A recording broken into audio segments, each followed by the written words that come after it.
Tout le monde a entendu parler de l'équivalence entre le caractère ondulatoire de la lumière et puis son caractère corpusculaire. On sait qu'on parle de lumière en termes de photons d'un côté, et d'un autre côté on parle de lumière en termes d'ondes électromagnétiques. L'un des physiciens connus, De Broglie, a reçu le prix Nobel pour avoir expliqué et montré qu'en réalité, ce n'était pas uniquement pour la lumière qui avait ce double caractère, mais pour la matière en général. C'est-à-dire que lorsque je parle d'un électron, un électron aussi, on imagine un électron comme une petite balle comme ça qu'on peut envoyer sur un mur et puis qui peut rebondir, mais un électron a non seulement cet aspect corpusculaire, mais il a aussi un aspect ondulatoire. Et dans des expériences qui ont été faites plus tard, là on s'est aperçu de quelque chose de tout à fait extraordinaire. Que cette existence, à savoir est-ce que l'électron était une onde ou bien une corpuscule, dépendait, c'était quelque chose de tout à fait subjectif, de s'il allait être observé ou pas. C'est-à-dire que lorsque l'on prenait un électron et qu'on allait le suivre, qu'on allait le lancer par le biais d'une fente vers un écran, l'électron traversait la fente, on peut suivre complètement la trajectoire de l'électron et l'électron allait toucher l'écran qui était caché derrière cette fente en un point.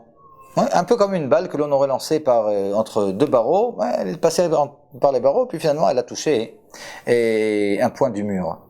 Mais lorsque l'on ne regarde absolument pas le chemin qui a été pris par cet électron, et que l'on met un papier photographique sur cet écran, et que l'on regarde ce qui s'est passé après avoir lancé l'électron par la fente, on s'aperçoit qu'on a exactement, lorsque l'on a eu une onde qui a traversé cette fente, une figure de diffraction, on s'aperçoit sur cet écran que une partie de l'électron est tombée ici, et une autre partie ici, 10% là, et 5% là, et 3% ici, exactement comme lorsqu'une onde a traversé cette fente. Et ce qui est tout à fait extraordinaire, c'est que savoir si finalement l'électron c'est réellement de la matière comme on connaît la matière, quelque chose qui est palpable, ou une onde, tout ça, ça dépend de quelque chose de complètement subjectif, de la façon dont on va voir les choses. C'est assez extraordinaire, hein, parce qu'il y a énormément de choses dans la vie, nous dit la Torah, qui sont aussi extrêmement subjectives. Quand on parle de ce que nous dit le Tzemar Tzedek, Tarshov Tov V'yetov, regarde bien les choses et puis elles seront bonnes. C'est cette façon d'aborder le bitachon b'Hashem, la confiance en Dieu telle qu'elle est décrite par la Chassidoute. Que la confiance en Dieu, c'est pas uniquement le fait de croire à je crois qu'il y a le Mashiach et je crois qu'à la fin des temps, évidemment tout ça, ça nous a été promis. Mais c'est pour des choses qui n'ont pas été promises. Et malgré tout, on sait que la façon dont je vais regarder les choses et la confiance que je vais mettre, le crédit que je vais donner à Kadosh Baruch Hu, c'est finalement ce qui va fixer le cours des choses. Que une grande partie de notre vie, c'est quelque chose qui est tout à fait subjectif, c'est tout à fait extraordinaire. Et je peux pas finir sans rappeler une petite histoire qui est tout à fait extraordinaire aussi, qui parle de la diffraction, pas de la lumière ni des électrons, mais du Admor Hazaken et du Rabbi Levi Yitzhak de Berdichov. Vous savez que des descendants du Admor Hazaken, de Rabbi Levi Yitzhak de Berdichov, se sont mariés, et puis il fallait trouver un endroit où faire le mariage comme ça entre ces deux grandes communautés. Les deux tzadikim sont arrivés avec chacun des milliers de chassidim. On parle de la grande chatouna lorsqu'on parle de ce grand mariage. Et puis l'histoire raconte que le Admor Hazaken et Rabbi Levi Yitzhak de Berdichov se retrouvaient donc dans cette pièce dans laquelle il y avait le mariage, et puis ils voulaient sortir pour aller étudier. Mais ils savaient que s'ils traversaient maintenant cette pièce, il y a des milliers de chassidim qui allaient les arrêter pour leur demander des brachot, des conseils, etc. Puis ils n'avaient pas réellement le temps. Et à ce moment-là, ils se demandaient comment passer. Il n'y avait pas de sortie du côté où ils étaient. Et là, la sortie était bien plus loin. Et Rabbi Levi Yitzhak de Berdichov a eu l'idée, il a proposé à Admor Hazaken, regarde, on n'a qu'à sortir par le mur et c'est tout.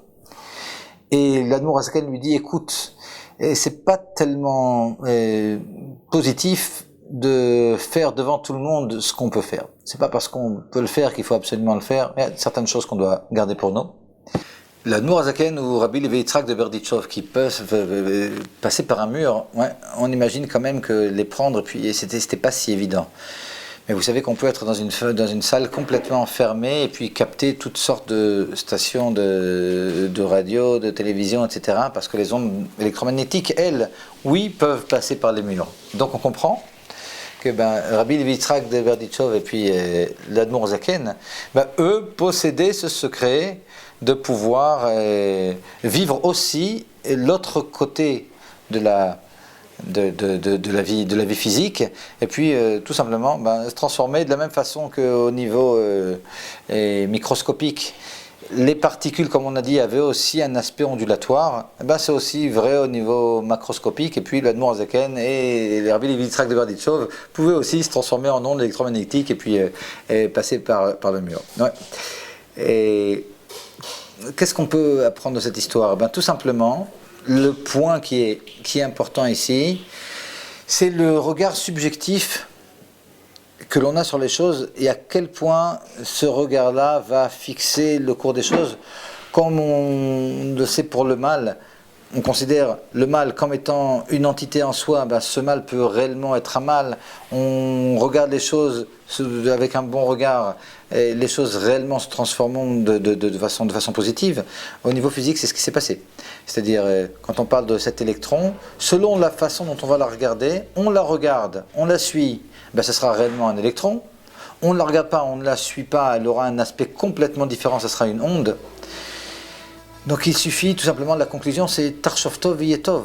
Puisque notre existence et tout ce qui nous entoure est tellement subjectif et dépend tellement de la façon dont on va le regarder, pourquoi mal regarder les choses? Autant bien le regarder, sourire, comme maintenant je souris à la caméra, et la caméra vous sourira aussi, Bezrat Hashem.